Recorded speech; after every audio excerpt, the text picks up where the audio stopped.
नमस्कार मंडळी, स्वागत आहे तुमचं सिरियल कट्टा मराठी या आपल्या यूट्यूब चॅनलवर. मंडळी, ठरलं तर मगच्या पुढील भागात आपल्याला पाहायला मिळणार आहे की कुणाचा सगळा आळ प्रियावर आलेला असतो. की अर्जुन प्रियाची कोर्टात चौकशी करत असतो आणि कोर्टासमोर बोलतो की प्रियाने फक्त विलासचा नाही तर मधुकर पाटलांचा सुद्धा खून करण्याचा प्रयत्न केला आहे. आणि प्रियाला बोलतो की पिस्तूल तुझ्या हातात होतं, तू विलासचा खून केलायस, तू विलासवर गोळी झाडलीस, तू मारलेस प्रिया. आता अर्जुनच्या बोलण्यामुळे प्रिया घाबरत असते की मीच कुणी ठरते की काय, आणि आता मला शिक्षा होणार की काय. त्यात अर्जुन तिला जोराजोरात बोलतो, तू मारलेस प्रिया, पैसेही हवे होते तुला आणि म्हणूनच तू विलासचा खून केलायस, तू गोळी झाडलीयस विलासवर, तूच मारलेस प्रिया, तूच. आणि मग शेवटी घाबरून गेलेल्या प्रियाच्या तोंडून सत्य बाहेर पडतंच.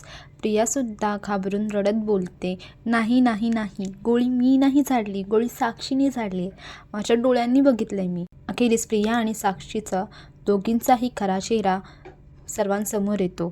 प्रियाच्या तोंडून सत्य तर बाहेर पडलं आहे, पण कोर्ट काय निकाल देणार, कोणाला काय शिक्षा होणार हे पाहण्यासाठी आपल्या चॅनलला आत्ताच सबस्क्राईब करा आणि बेल आयकॉनवरही क्लिक करा. धन्यवाद.